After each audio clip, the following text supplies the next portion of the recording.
Hello everyone. In the previous video we finished up our triangle class, which was a derived class because it derived from the Shape3D class. And in this video we are going to get a little bit more abstract. What we are going to do is we're going to create a Shape3D class in preparation for creating another class that's going to represent a three-dimensional shape, cube, and thus will be named a cube class. It will derive from technically three classes.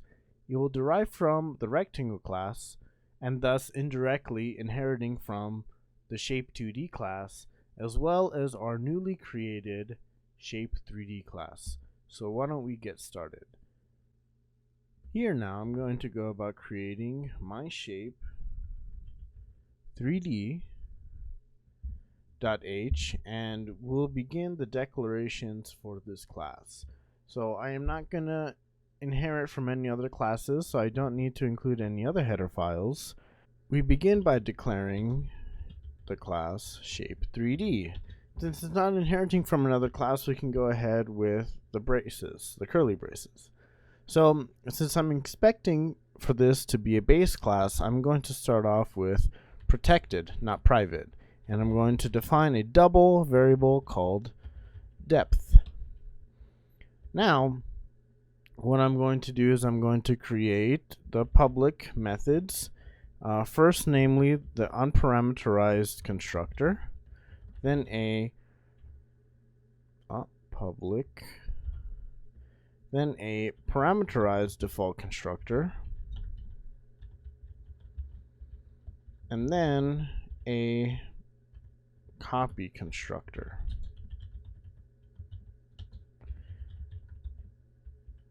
Okay, so we have these three, and this is what will be defined in the CPP file.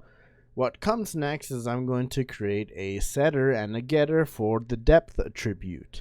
However, this is going to be looking a little bit different from what you've seen before. So let's take a look at the creation of this. I'm going to use virtual because I want the classes that inherit from here to be able to override this for one reason or another.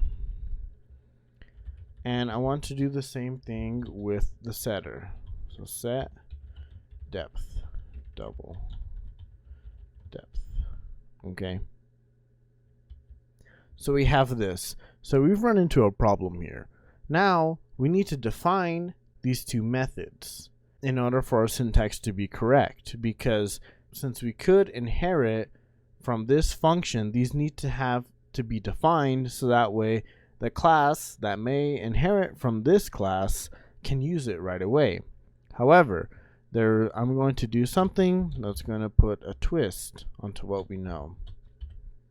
What this does is that this makes getDepth and setDepth pure virtual functions.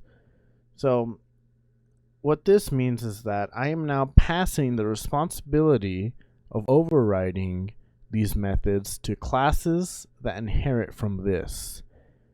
And I don't have to define these methods for Shape3D.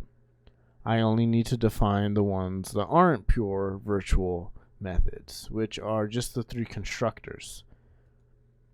Pretty cool, huh? It's nice because I don't have to define it here. However, this could be bad because in the future, other classes will have to define these. It's mandatory that I override these. So why don't I start with creating Shape3D. So we'll go about that here. This will be a C++ file. We'll have Shape3D. Now, with this, of course, I need to include my Shape3D. And we'll begin with the constructors.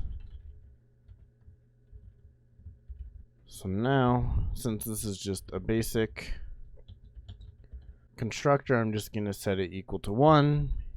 Here what I'm going to do is I'm going to say Shape3D, Shape3D, double depth. We're going to copy from our other classes on how to set this attribute to something.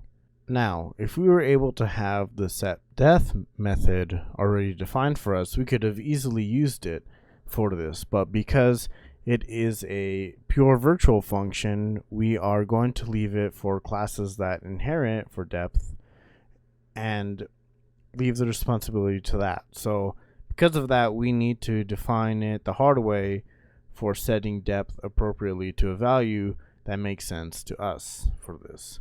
So we will continue with creating the copy constructor. Luckily, what I'll do here is something the same that's right here, and I will say if shape dot depth is that, and we'll just copy this over to replace these, and there we go. This does get a little bit more complex, so we have to write a little bit more code, but in the long run, this will save us even more code. But something to note is that because we are using pure virtual functions for this, Shape3D actually has no utility. We can't really create Shape3D in main.cpp, and because of that, that makes this an abstract class. So think of this as a pure backbone class. This is created so that other classes can inherit from this and do a variety of things. And it's pretty niche to see these out in the wild, but they do exist and you will see them out there, and sometimes you will have to create your own. So Shape3D is an abstract class because we have pure virtual functions declared here. And these are declared because they have the equals 0 right in front of it. So this means is that classes in the future that inherit from Shape3D will need to override these methods. They will need to. It is not an option like with triangle and rectangle. Cube, which will be the next class that we create, will need to override these methods.